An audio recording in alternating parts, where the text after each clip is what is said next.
I bet you didn't print out the. I feel like if you walk by a street and you're walking on concrete and you saw roads growing out of concrete, even if it had messed up petals and it was a little, to the side, you would marvel at just seeing a rose grow through concrete. So why is it that when you see some ghetto kid grow out of all of the dirtiest circumstances and he can talk and he can sit across from you, make you smile, make you cry, make you laugh, all you can talk about is my dirty rose, my dirty stems, and how I'm leaning crooked to the side. You can't even see that I came up out of them. Here we go, turn it up, let's start. From block to block, snatching hearts and jacking marks. And the punk police can't fake me and make me. Looking at me so touchy. But right now I got my mind set up. Looking down the bottle of the gun, get up. Cause it's time to make the payback back to my brothers on the block. Better stay strapped. Black, and accept no substitutes. I bring you all right. Oh yeah, right here. You got chips too. Friday, August 11th.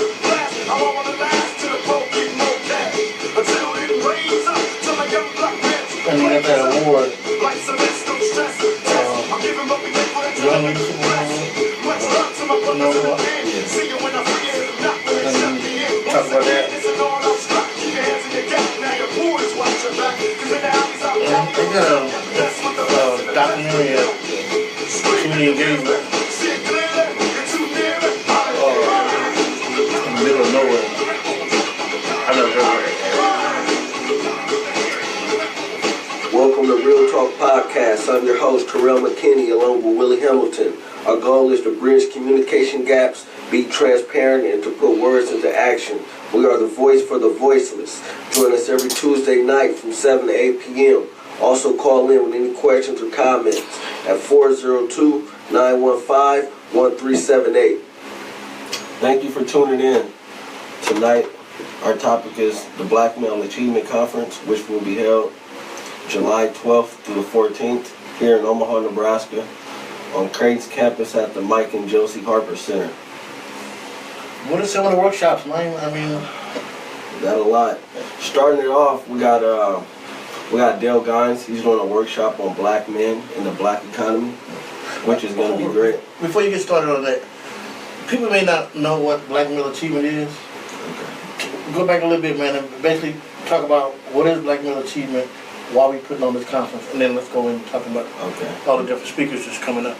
Black Male Achievement is a nationwide effort to grow our young black men and black men across the country. It's just it's a collective effort with a bunch of different organizations headed by the Campaign for Black Male Achievement and Sean Dove. My brother's keeper. Also, we talk, and we will be talking a lot about black male achievement. Even though the focus is black male achievement, it's on boys and girls of color. So we want to make that very clear, but we also want to make it very clear and be unapologetic about this as well, that our focus is black male achievement. So again, we're excited about being in the heartland and putting this on, and it is in conjunction with the Campaign for Black Male Achievement, Black Men United, My Brother's Keeper, and the numerous other organizations working in this space around black male achievement, and to be able to change the narrative when it comes to black men, black boys of color. And again, starting off our conference, we'll be having Dale Gines. He'll be doing a workshop on black men and the black economy, which is very important. Growing our own and focusing on becoming economically independent. After that, we have a young millionaire. I believe he's out of New Orleans. I want to say Missouri. Yeah, St. Louis. His name is Jalen Bledsoe. He's a young entrepreneur, and he's gonna come in and give a great talk about young entrepreneurship and how he got started. And then after that, the conference kicks off with David Miller with Dare to Be King. He's out of Baltimore, Maryland. Author. Great program called Dare to Be King and Queens. His workshop will be transforming the lives of young black males through literacy, which is very important. Next is Kenneth Braswell. Where's Kenny out of? Kenny Braswell is out of Atlanta, Georgia, and he's with Fathers Incorporated, and also on the Tablet Smile Network, doing some phenomenal work down in Atlanta. And his workshop will be Real Dads Read.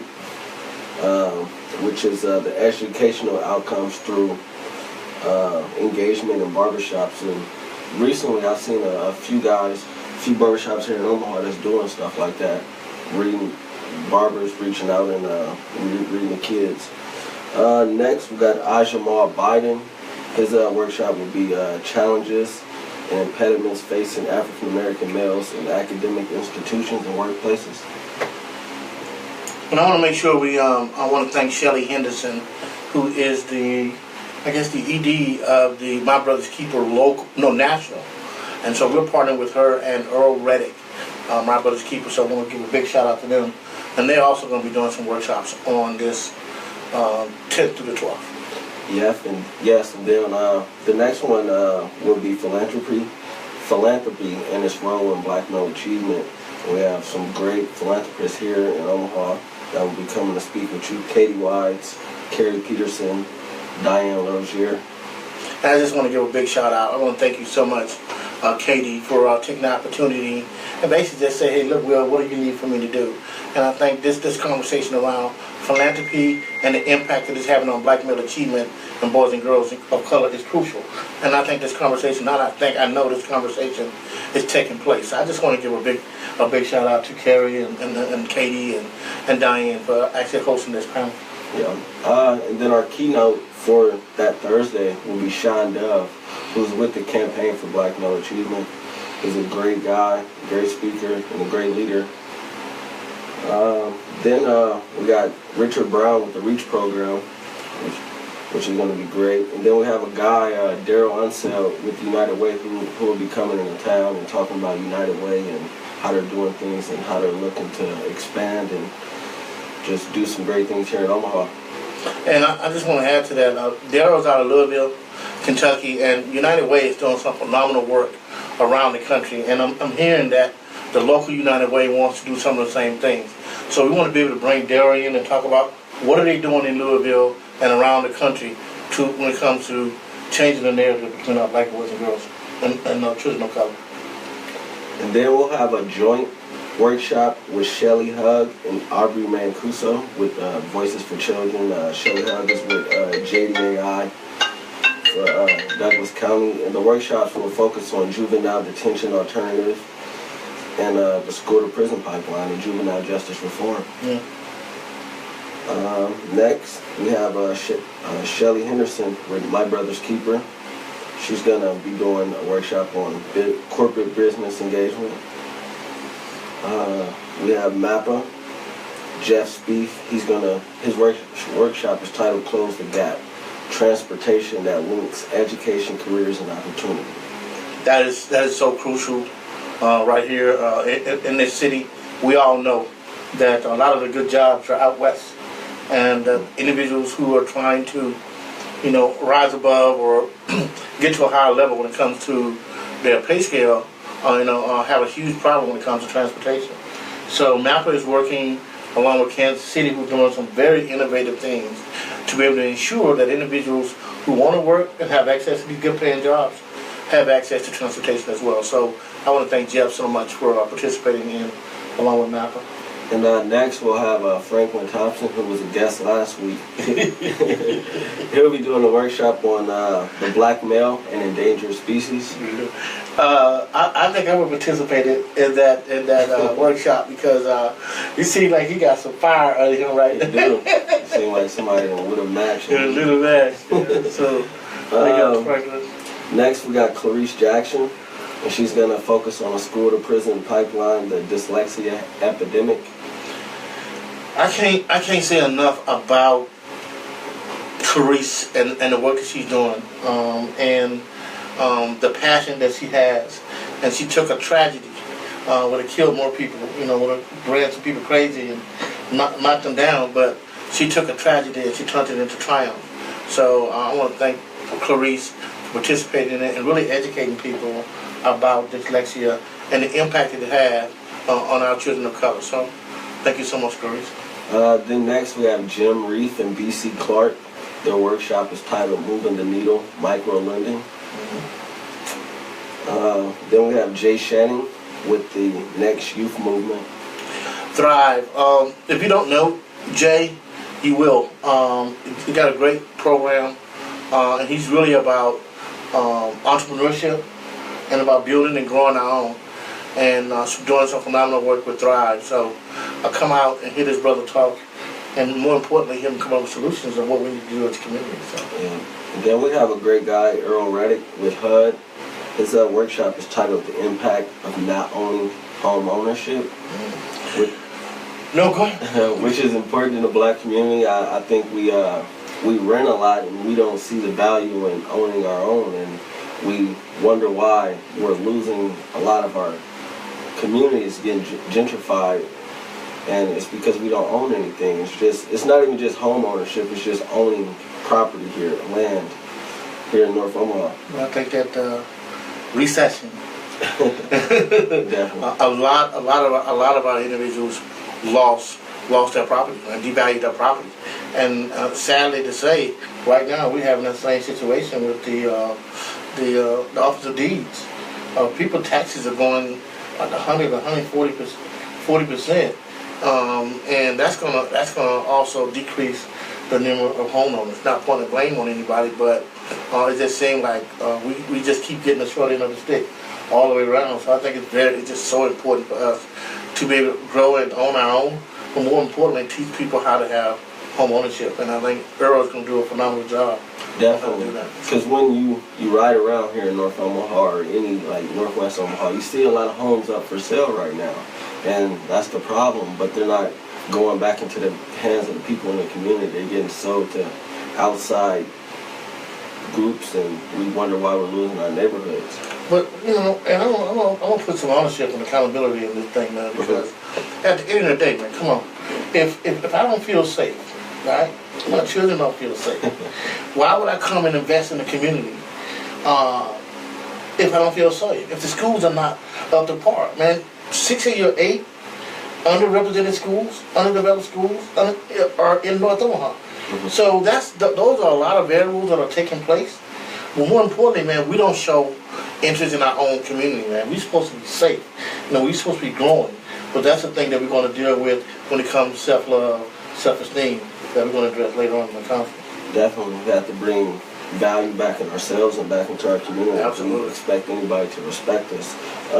The next guy, I believe this is an important guy, Jordan Fireherm. He's with the Center for Rural Affairs, and the reason I say he's important because a lot of the problems that the rural communities have, we have, and we have to find a way to bridge those gaps and work together instead of being apart. And his workshop is Small Towns, Inclusive Communities. Cool. I like that workshop, and I really like the point you made, because one of the things they try to do is divide urban communities and rural communities. But like you mentioned earlier, man, same issues they're facing out there, same issues we're facing here. Definitely, and that would wrap up day one for us, and that's a great day right there, to say the least. To say the least. Then opening up on that Friday, July 14th, will be Dr. Grills. Now, we're working on that, so hopefully Shelley will give us a call. Right now, we think this individual is so important to the self-esteem, to the mental health of our community, that we have to get this woman here. She is with the Emancipation Circle, Community Healing Network, where basically, man, we as black folks get into a room and deal with us, with all the baggage, all the pain, all the hurt that we have experienced over the last 450 years. Yeah. And we have not gotten a space where we're able to be, I don't know, man, be vulnerable. Be vulnerable, be open, and be able to take everything and just put it out there and just try to grow from that instead of just going on years and years of just holding everything in. Because we as a people, we go through a lot, but we don't necessarily have the time to work through those issues and necessarily mourn sometimes, or just deal with issues, because we got to keep fighting. We don't have the time or the luxury to just take some space and just be like, look, this is what I'm going through. Let's talk about it. But they got some black psychologists her stepping to the plate. Mm-hmm. And one of the things that we have to understand and know is that most of the things that we go through are looked through a European lens and evaluated as such.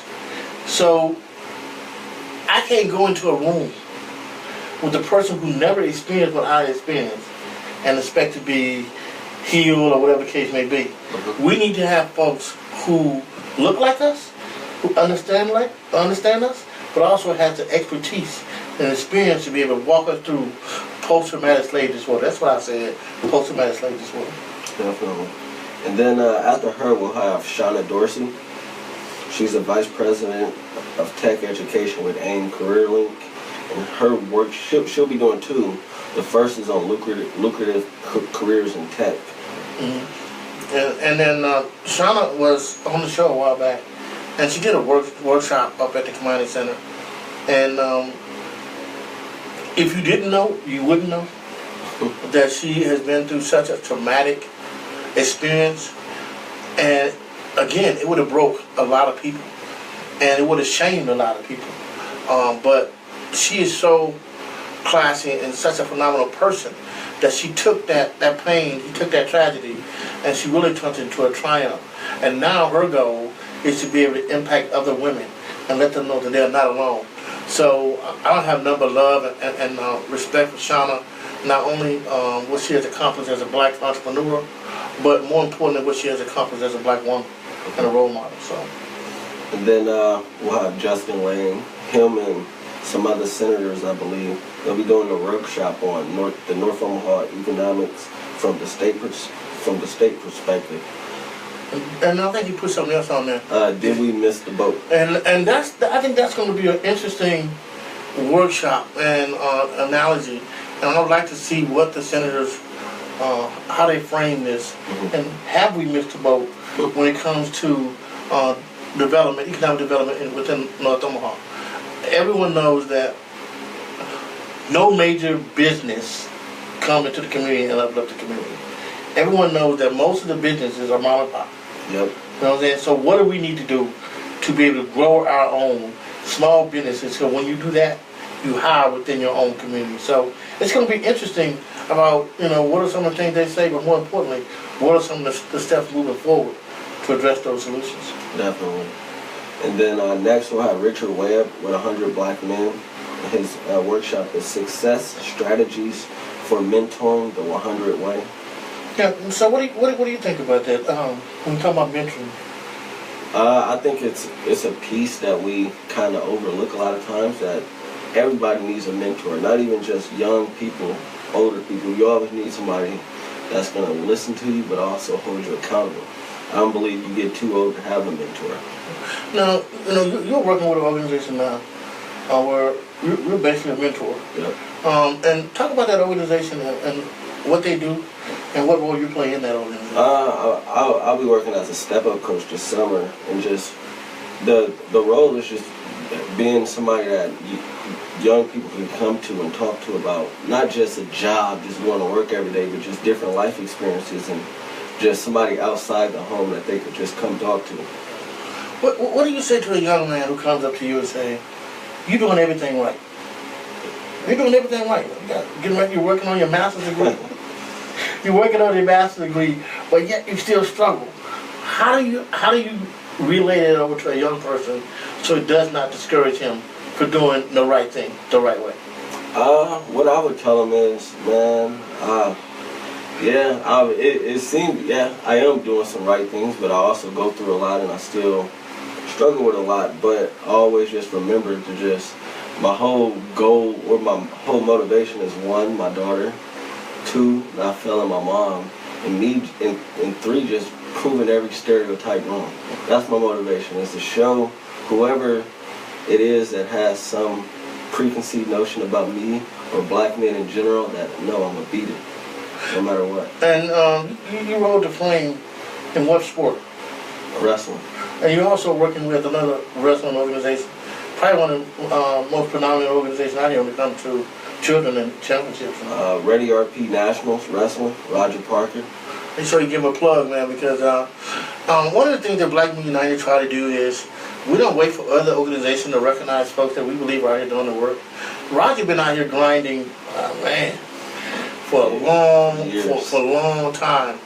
And the driver for him is not the fame, it's not all the other lost things. His driving force is, as a black man, how can he impact these young kids' lives, man? And this RP is doing some phenomenal work with that. I would say he got to start with Joe Edmondson, and he was a great role model. But Roger still kept that vision. He always talks about Joe's vision and like how he always works to keep it alive. And I believe, like, without Roger, I don't think I would have made it. Like, because it wasn't too many people out there that was reaching out to people that came from where I came from. Mm-hmm. You talk about the stereotypes that people put on young black men. It's so important for us to disregard those stereotypes and look at the positives instead of all the negative things that come about. Because if you believe the hype, if you believe the media and all the things that are being said in society about our young black boys and girls, then our children will always be a statistic. Mm-hmm. So when you say, you want to change the narrative, you want to be able to fool all, or change these myths of perception and stereotypes when it comes to black men, that's huge. And that's why so many of our kids need to see someone like us doing things so they can aspire. Because I think one of the things that we also have done is lower our expectation for our children. We have.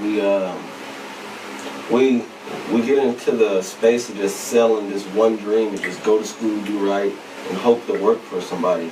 And when you really think about it, like, why do you want your kid to work for somebody? You should motivate your kid to be a leader and not just work for himself, but work for the people and just build his own. Like, as I think a lot of black youth and in general, men and women, we are taught to work for somebody, when in a sense we should be working to build our own businesses and our own organizations. And I think that's structural within our community, man, because and a lot of the other European communities, they teach that children, and most of the time they're leaving legacies. They're leaving businesses and corporations for them to be able to do that type of thing. Their guys tell this story about how these young girls used to come in front of his house and sell lemonade, right? And we need to be gearing our kids up to be able to be entrepreneurs, because we are the biggest consumers, man, because we don't produce anything. I had the other day I posted something about that, how if we started off the black community, the Latino community, and then the white community with $1,000, by the end we'll be in debt. We'll empower everybody else, but we won't empower ourselves. We won't reinvest in ourselves. I believe that our dollars don't circulate more than maybe once or twice in our communities, when in other communities they circulate maybe 8 times before they go out and buy from other communities, and that's why they're succeeding.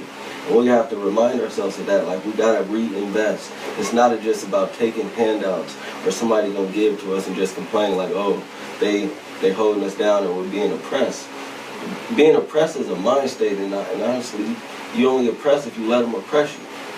But I think our biggest problem is the self-esteem and self-hate piece, man. Because for whatever the reason, we don't love each other enough to do business with each other. I mean, it's almost, when I get to North Omaha, I shouldn't be fearing, I shouldn't be looking on my shoulder, I shouldn't be doing none of that. It should be just the opposite. But because of slavery and all these other things, man, we still got a problem with a white doll and a black doll. When black people choose the white doll over themselves, that's a huge issue. So if you look at yourself in a negative manner, that's why we're able to kill each other 75% of the time. No, white dude. It is. That's why I try to make it a point to go to black businesses, and if I see another young black entrepreneur doing something, I like it, I share it if I can. I do whatever I can to uplift. Because I think we have to, just because you're not I didn't grow up with you or you're not my friend, don't mean I can't congratulate you or support you on your way up. And that's what we got to remember to do. How do we do that, man? If I'm hating on you just because you remember this cardiac syndrome, I'm hating on you just because, oh man, you think he all that, man? You know, he got a little brave, blah blah blah. Right? If we don't deal with all that, none of that other stuff matters, bro. Yeah, it's a struggle. I wouldn't say it's something that can be changed overnight. I think it's something we just work on and progress over time that we got to keep working on and keep reminding ourselves. So like, look, man, no matter if he's doing better than you, maybe he can help you. But if you think negative, then you'll always get negative. Black folks only meeting. Yeah, you should have it. We should have it now. Yeah. How we look, folks. Some of the people have been approaching me about doing this, and I'm gonna take heed. There's certain things that people think we should do. I don't think we should, but I'm gonna go along with it because the masters think it's a good thing. But I really think these community healing networks, these master person circles, is so vital to our success as a people, as survival. I really believe if we don't find a way over the next 5 years to address our problem, then we're going to be in the same boat as Native Americans. I feel like we've been in the same boat for before me. Like I'm like saying like in the past, like I use the past for a reference, but I'm not stuck in the past where it's saying we should do what they did, but I use it as a reference to show that we can be together and we can work together. Yes, though, we won't always share the same ideals or just even the same ideas, but if we remember to just work together, I think we'll be better off. I think the reason why we were successful back in the day is because we were forced to be to live together. True. It was, whether you was rich, in between, or poor, we all was in the same boat. You know what I'm saying? But then somebody said the ice was colder. I got a good example. You saw, what was it, the other day, Tiger Woods. No matter, or even OJ, no matter how much they try to not be black, at the end of the day, they still seen as a black man. You just have to remember that no matter what you do, how much money you make, you always gonna be black, and you just gotta remember that. And if you don't value yourself, because to me to say like, oh, I'm not black, I'm OJ or something, like you don't honor yourself, and then when you get in these situations, you look back like, oh, can y'all come help me? And it's like, why? Or even Bill Cosby, for example, like if you're gonna degrade your people, why should your people support you? Yeah. That was a very powerful thing. But you said something earlier. That's kind of funny because Minister Farrakhan and Muhammad Ali was at an event, and you know Muhammad Ali had that MS. So anyway, he told the minister, he says, as long as you black, you're still a nigga in America. So you know the minister looked down at him like, how dare you say that? But the fact of the matter is, in America, okay, how much money you got? How much education you got? You still black in America. And until you're able to walk into a space and not be seen as a black man, we'll always have this problem. To me, I feel like I feel like that reality is something I don't think will ever go away. But we can empower ourselves to the point to where we don't like, okay, judge us, but we're doing this right here. We're independent from you guys. So your opinion of me, it doesn't matter because my people still support me. I'm still independent from, I don't have to come to you for anything. I don't have to ask you for nothing because my people got me. Right. That's why we got to grow our own. Man, you're an activist, man. Some doors closing already. I ain't worried about the door closing. And trust and believe. I think it's just vital. Like no matter what, I just don't understand. Like to me, I don't understand how you could say for the people, but don't work for the people. You can't campaign for the people if you're not going. But back to the conference. And really, you make a very, very good point, but that's a bag of worms, man. It is. Back to the conference. Next, we'll have Steve Vassar with the Campaign for Black Male Achievement. I believe it's in partnership with the Midland Mentoring Partnership. Yeah, he will be representing the campaign, working in partnership with Deb Neary and My Brothers Keeper Alliance and MMP. So Steve will be coming and talking about mentoring, and the impact that it has on black male achievement. So what I get, we get kind of a two-sided thing. We get a local perspective of mentoring, and we get a national.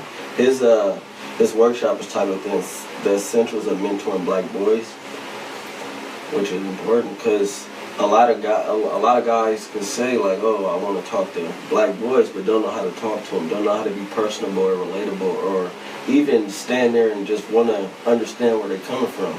A lot of people go into those doors and have already this preconceived notion of just, you guys do this because this, and that, but you don't understand the person and why somebody did what they did. And the fact of the matter is that the first to mentor is white women. The second to mentor is white men. And third is black women. Mm-hmm. So the missing component is black men and black fathers. And that's why Black Men United was formed, because wanted to change the perception that people had when it comes to black men. The black men are lazy, the black men will do this, the black men will do that. That is so perpetual and such a lie. But we fall for the okie doke, be bamboozled and believe in half that stuff. But the fact of the matter is, we got to be the one to change the narrative. And so I'm excited about all the local folk, and more important, the national folk, and all of us working collectively, man, to change the narrative when it comes to black male achievement. Black men are like, that's funny. They're not lazy enough to keep growing the prison industrial complex. But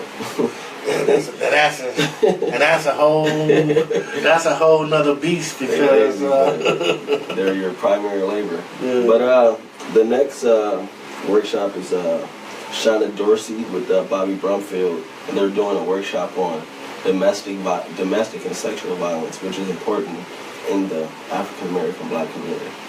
I didn't know that black women were 5 times more likely. I was very surprised by that stat, and that Native Americans was next. Mm-hmm. So, but also across racial lines, as well. So, I think this is something that's kept undercover because of all the stigma attached to it.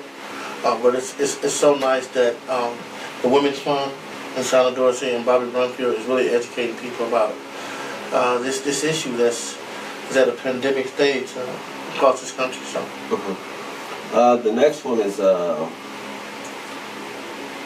Whitney Maston, Dr. Gerald Davison, I might say this wrong, Monica Cannon, and the workshop is My Brother's Keeper, Success Mentors Initiative, and other ways to support Omaha's young men of color. Mm-hmm. And I want to give a plug on MBK. First, I want to thank Senator Justin Wayne, Senator Vargas, Senator Mike McDonald, Senator Ernie Chambers, and all the folks who worked tirelessly to be able to get LR 98 passed in the legislature for My Brother's Keeper, Darrell Lincoln. Also, I want to thank the mayor for Omaha for supporting My Brother's Keeper, and also being a partner in bringing the conference here. Also, I want to thank Councilman Ben Gray, Councilman Pete Festerson, and all the city councilmen and women who also supporting this and issuing a resolution June 6th at 2 p.m. at the City Council building. So if you support My Brother's Keeper and the initiative surrounding that 6 core values, please come down June 6th, 2 p.m. At the City Council. Last but least, I want to thank Congressman Don Bacon for issuing a resolution as well.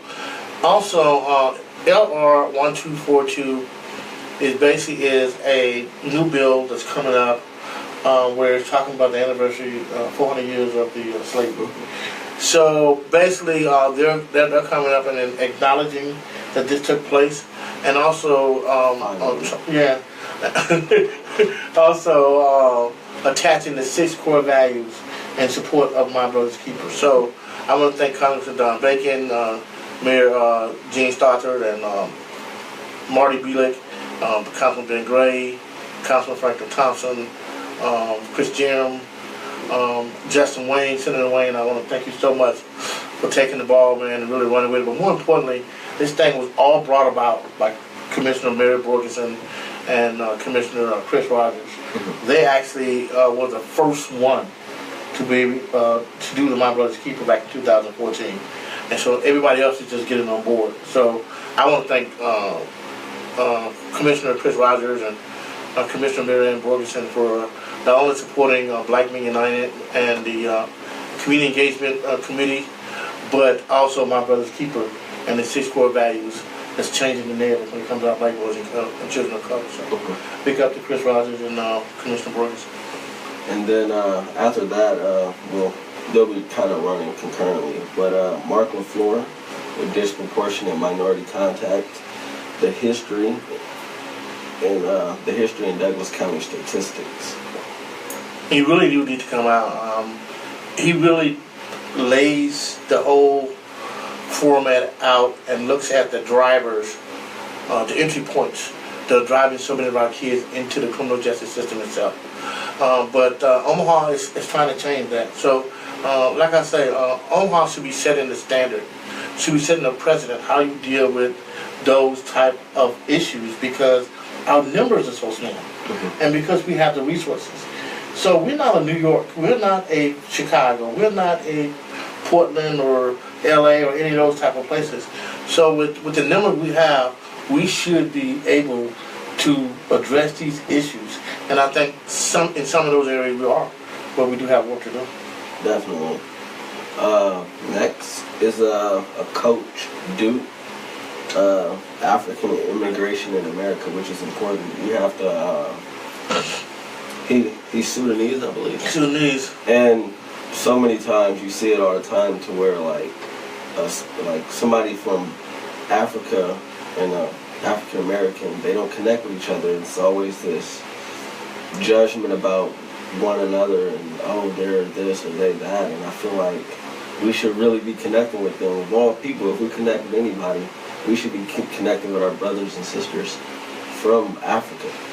And this is why we should control our media, because they're getting these images not from themselves, they're getting them from America's mainstream media, who's perpetuating all these negative stereotypes when it comes to us. And from, what do you call them? I wouldn't say gatekeepers, but you know when they come, not gatekeepers, but when they come. What are you taking away from? No, because I don't think that's the correct term, but not to go against it, but I feel like it should be another name. But people that like introduce them to the States, they like, stay away from those people, even though he looked just like me. Yeah. He might be some of them look lighter than me, some of them look darker, but we're all the same people, and we probably have the same bloodlines, but we don't know, or we can't connect, and we always wonder why we don't know our history, or we don't know where we come from. It's because when guys like that come here, we don't connect with them and try to figure out things.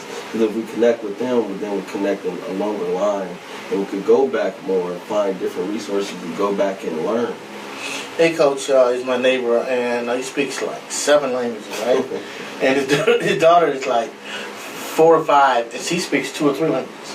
So, and he has a couple of degrees, but when he came here, it was a whole different ballgame. He dealt with a lot of the racism, a lot of the misperceptions, and the perception that other people had about them and what they had about other people. But we would talk all the time, and I say, we really need to have a conversation about us. Yeah. And why are these walls, these barriers between us, and what are some of these myths and perception when it comes to people of color and how we interact with each other. Definitely. Then next, our keynote, Willie Hamilton, along with Willie Barney and Shelley Henderson. And they'll be speaking about the state of African American males in Omaha, or North Omaha. And I just want Omaha to know, right now, we have a huge opportunity before us. Omaha, Nebraska can be one of 7 epicenters when it comes to black male achievement. So much work from Building Bright Futures, Impact One, U-Turn, OYS, the different work groups, Empowerment Network, 360, the African American Unity Fund, Latino Fund. All these things, man, are working towards black male achievement. And so it's to have that type of designation and that type of opportunity is huge. So I'm excited not only that we will be recognized or designated as an epicenter, but more importantly in 2018 to actually have the conference held right in the Midwest, Omaha, Nebraska, bringing folks from around the country all working in this particular space, from my brother's Keeper to the Campaign for Black Male Achievement to Black Male Engagement to my brother Keeper Alliance to the Urban League to 100 Black Men to Black Men United, and Empowerment Network, the whole 9 yards, all of us working for the same goal, and that's changing the narrative when it comes to our black boys and girls and children of color. Definitely. Next is we have Jasmine Harris, but I believe there's a few other individuals that's going to be a part of this workshop with the Urban League of Nebraska Young Professionals, closing the achievement gap for youth of color in our community. Jasmine doing some phenomenal work with that group and really being an example. She's probably one of the hardest working young women out there. I'm telling you, and very passionate, and she doesn't back down, but she's very articulate, and I love the passion that she has. More importantly, I love the gift of giving that she does when she gives so many of these young people. Big up to Jazz.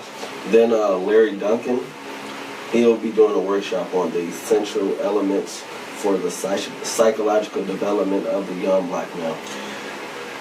I don't know what to say about this brother, man. This. Ever since I met this brother a while back, I've tried to utilize him as much as I possibly can. Not only this guy is a pastor, this guy is a psychologist, psychologist. He also is over the Campus for Hope. He's a comedian. I mean, a motivation speaker, all in one. A storyteller, but he's very passionate, and you haven't heard him speak. You mentioned huge opportunity, but this is something that he's very passionate about how we need to be able to be in front of people who look like us when it comes to our mental illness and things of that nature. So if you get an opportunity, come out and hear this brother speak. Definitely.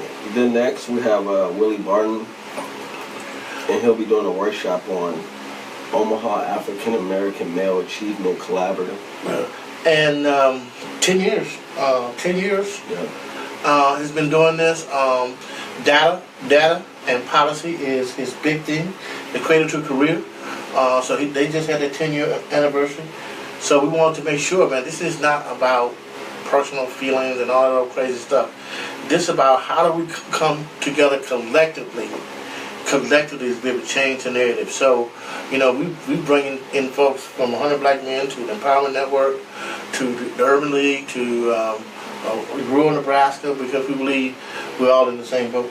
Yeah. Next is Ayanna Boykins, Dr. Muskins, and Rebecca Gonzalez. They'll be doing a workshop on hate crimes and bullying. That's funny. One of the things I was talking about earlier today was how hate crime and incidents of hate crime has gone up since Donald Trump. Donald Trump been in office, and people are saying it used to be undercover. Yeah. But now it's just so blatant. And I think it's due because when you have the President of the United States able to make racist comments, derogatory, sexist comments about women, and you get elected president, that is sending such a mixed message to so many different ways, to so many different entities. So it doesn't surprise me that the rise of hate crime is taking place. Definitely not. I mean, a lot of people see Trump as being a president as a bad thing. In my eyes, I feel like it's a good thing because it's opening the eyes of the world and a lot of people in our society to our reality that we've been facing for years. Just because we had Barack as president, we still went through a lot. We still go through a lot. But since he's the president now, I feel like it's shining a bigger light on what we go through as African Americans, and even as just different minority groups here in America. And I think it's a good thing because we're able to come together and work to end it. I feel like we never ended it. We just pushed it to the side or put it under the rug, and we hope that racism left instead of fully addressing it. You know, this is a very touchy subject, but until America get right with black folks, America can never be great. And I think the first thing they need to do is go back and reevaluate the Constitution. Because how can you say that all men are created equal, and when in your Constitution they classify us as inhuman and 3/5 of a human being, and then if you got one drop of blood, then you're classified. So how can you talk about any of this stuff when it's built on such racist foundation? And until we as America demand that the Constitution itself be revisited, man, because at the end of the day, when that was written, we sure wouldn't invite an Indian man to be a part of this Constitution because we was like, no. And that reality is why I always tell people, like, I'm never surprised by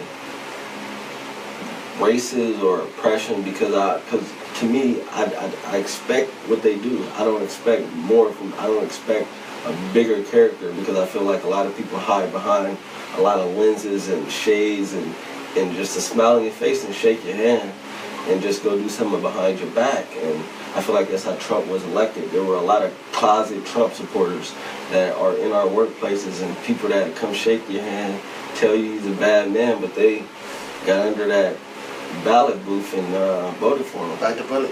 And a lot of them look like us. Yeah. It wasn't, and let me say, it wasn't just white people. It wasn't just races. It wasn't. It was a lot of people. It was a lot of minorities that voted for him.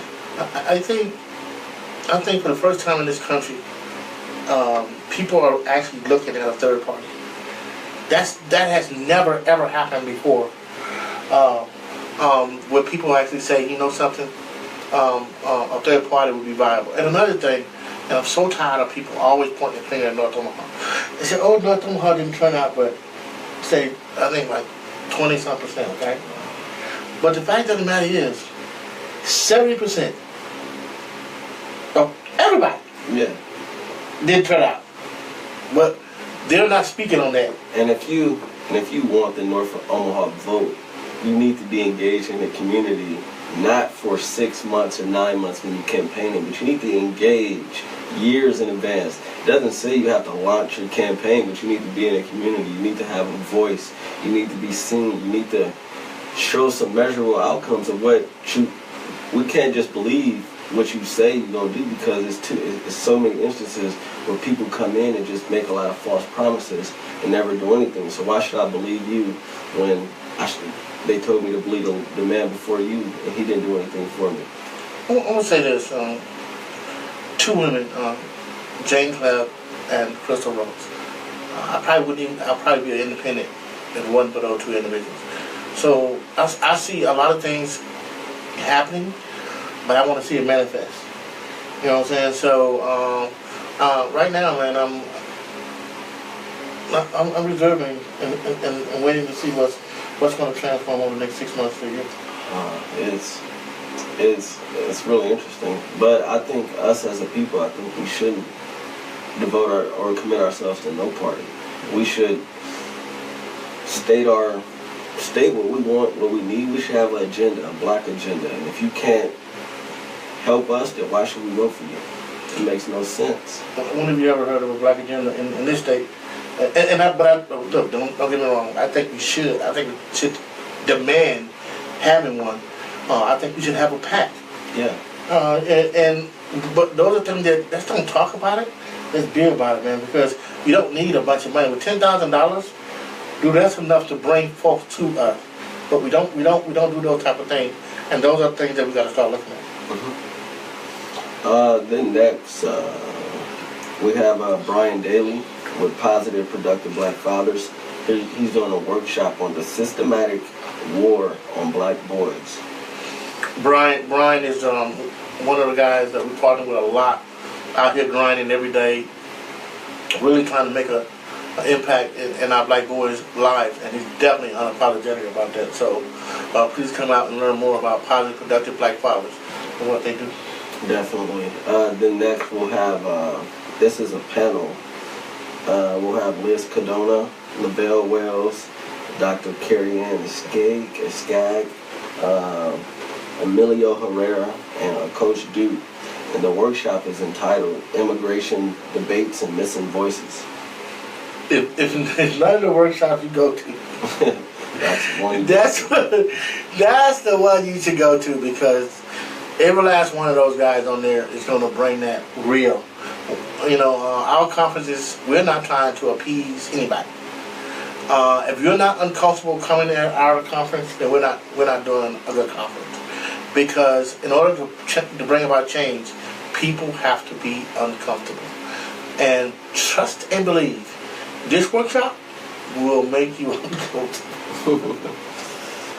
Next, we have Sharif Lawaru with OPS, I believe. Yes, the Diversity and Inclusion Officer. And he's doing a workshop on Same Story, Different Story, the impact of absent narratives. Say that again. Same story, different story, the impact of absent narratives. Okay, that's which one is basically fathers. Not even just fathers, it's just, I feel like there's you hear about a lot of resources or a lot of things going on, a lot of development, but the right people aren't in the room. Those are absent narratives, and it's bigger than just fathers. Mm-hmm. And so I want to know who's not in the room and how do we get those individuals in the room? Who's not in the room with the people in the community, because if we're developing all this land and doing all these things, but change is still not happening, and we still got poverty at a high level, people still struggling to make ends meet, then you obviously are not connecting to the right people. You're just getting a sample size of what you think you want instead of getting what is really gonna drive the change. But don't you see that's what's taking place? Outside entities pick and choose who should be at the table. That's the problem. Why accept something from somebody that doesn't have your best interest? Keep it moving. But next, we're hoping to we're hoping to get the Black Studies Department at UNO to do a workshop. We're hoping to do a media panel also. I've been waiting for folks to give me a shout back. I think we're finding out that the only way we change the narrative, we have to control things that go down in our community, whether it be through media, whether it be through business, politics, the whole 9 yards. So we have a phenomenal opportunity because we have 95.7 The Boss. We have 101.3 Mind and Soul. Mind and Soul. Yeah. We have the Omaha Star. We have NFHR. Mr. Elijah Ali. I think we have one more entity out there. We should be working collect. Oh, real talk. Real talk, yeah. Come on, man, you on the panel. No, I thought about it, but I thought you was gonna name on something else. And then we got Real Talk, Blog Radio, and that's one of the reasons why we did it this way, because we want to be able to control everything that we do, and not have to worry about you can't say this, you can't say that, and also to be able to archive our work. Definitely. And then last, we're gonna have Mike Hughes. He's gonna do a workshop on policing, but having a real conversation about policing in minority communities. And I think that's a great, honestly, I think we don't focus enough on that and just police reform as a whole. I think if somebody's campaigning in your community and not talking about police reform, then you should not vote for them. No, OIS, they're supposed to be doing a workshop too. Oh yeah, they are. Yeah. What's the name of the workshop? I don't have it on this. I don't have it on this one. But Operation Youth Success is doing a workshop on. We'll get back to you on that. Also, I want to make a couple of announcements. You are cordially invited to attend a showing of the documentary In the Middle of Nowhere, Wednesday, June 14th, 2017, 6:30 p.m. at the UNO Community Engagement Center, hosted by Operation Youth Success. Also, every first Monday of the month from 1 to 2:30, the Operation Youth Success Community Engagement Committee meets at the Community Center, 4200 North 30th Street, from 1 to 2:30 p.m. We would like for our committee to grow. We want to welcome Liz Cadena from Inclusive Community for just joining the group as well. So if you want to come down, this is every first Monday of the month from 1 to 2:30, 4200 North 30th, Community Engagement Committee meeting, Operation Youth Success. Again, In the Middle of Nowhere was created from the stories of those who have been personal experience with the system, incarcerated and detained youth, their families, and those who are actively working on issues of juvenile justice reform. The result is a powerful and intense experience that will be remembering long after the documentary showing is over. A couple more announcements. Finally, the inspector will be out tomorrow on the walk to Community Center. If everything goes a plan, we get our clearance, and then we will be doing a jump off opening ceremony for the Community Center Intro to the Trades program at our office. So we are so close, but those are some of the things that you have to go through when you're trying to do something like this. For that workshop, Gary Kern is doing. Yeah, he's that popped up in my head. I don't know how I left that out, but Gary Kern is doing a workshop on straight talk. Mm-hmm. And if you don't know Gary used to work with the Restart program.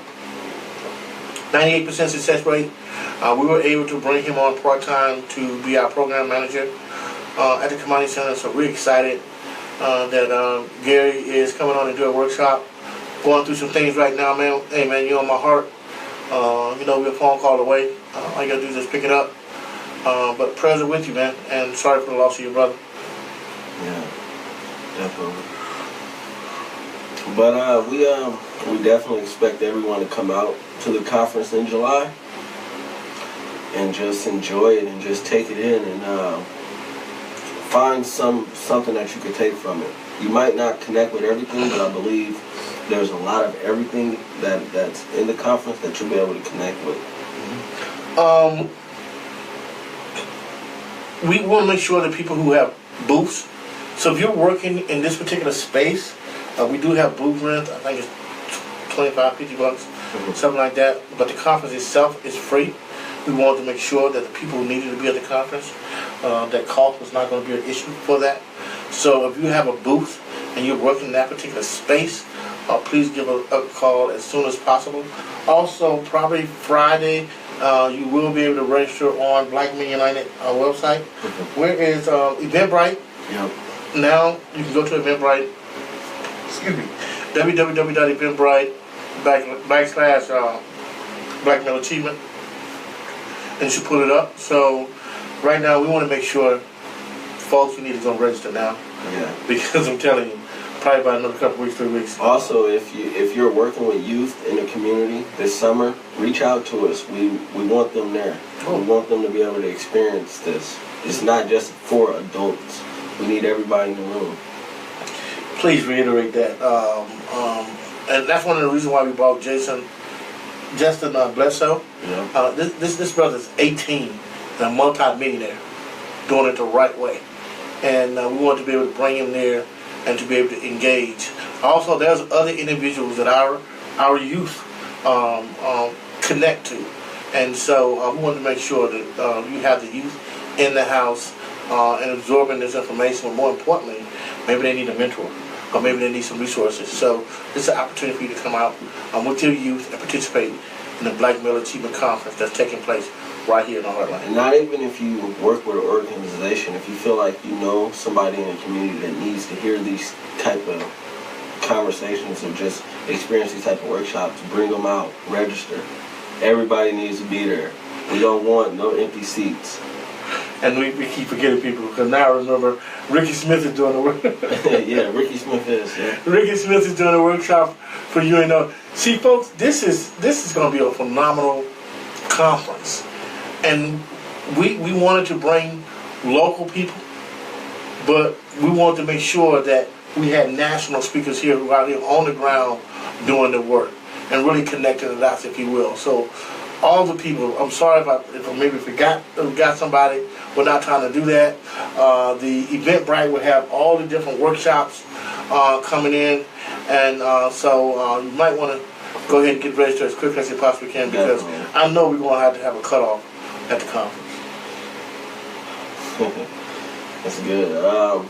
We definitely appreciate everybody that tuned in and listening. We definitely expect to see you guys next week, next Tuesday. Hold up, man, before I get out of here, so Robert.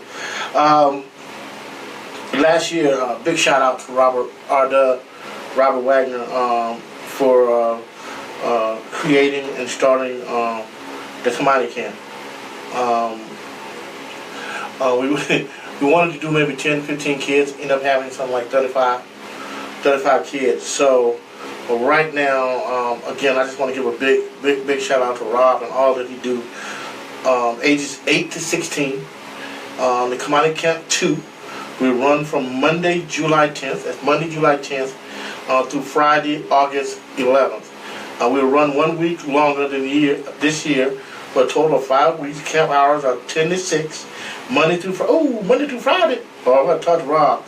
Daily activity that each teamwork and leadership skill with lunch and a snack. Weekly field trips, concluding with our 3rd annual Sissies Back to School Shopping Day. Once we reach 36 kids, we will be at capacity, so please contact me immediately if you wish to send your child to a safe, fun place for the summer. We'll also be looking for volunteers and sponsors for the camp. We are a 501c3 organization. If you were a camp sponsor last year and would like to do so again, please let me know as soon as possible. Remember, this is a free camp. We try to do it for free because we know our kids and we know our families are suffering from poverty within this community. So if we can do it for free every time, that's what we're trying to do. We only ask that your children are well behaved, follow the rules, and participate in the camp. We kick kids out. So we had a ton of fun last year with trips to the zoo, Funplex, and our overnight trip to Mahoney.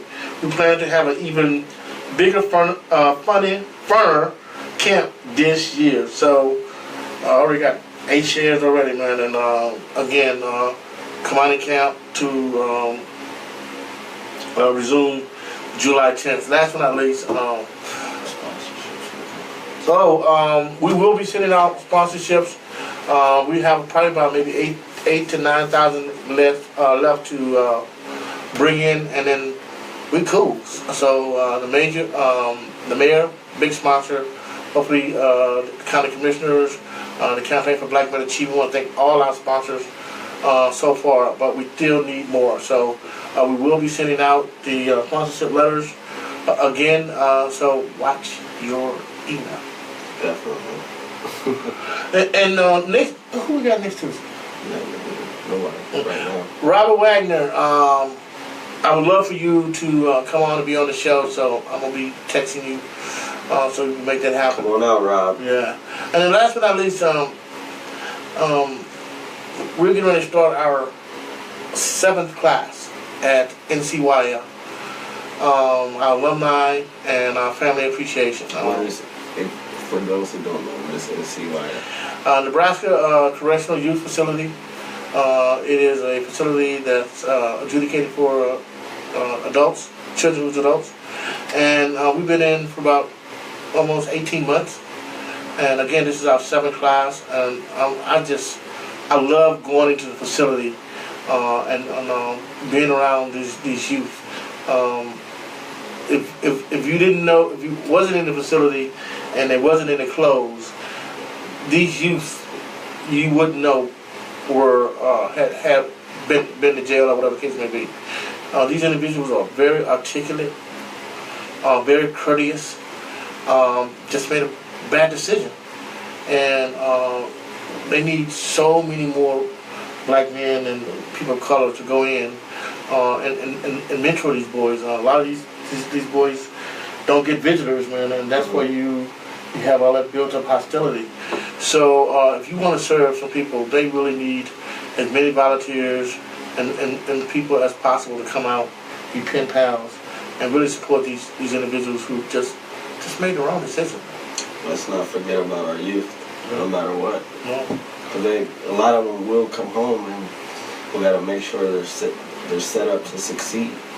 Pay me now, pay me later. And the fact of the matter is, the first 90 days is so crucial for those individuals, and that's why we're working to be able to change that.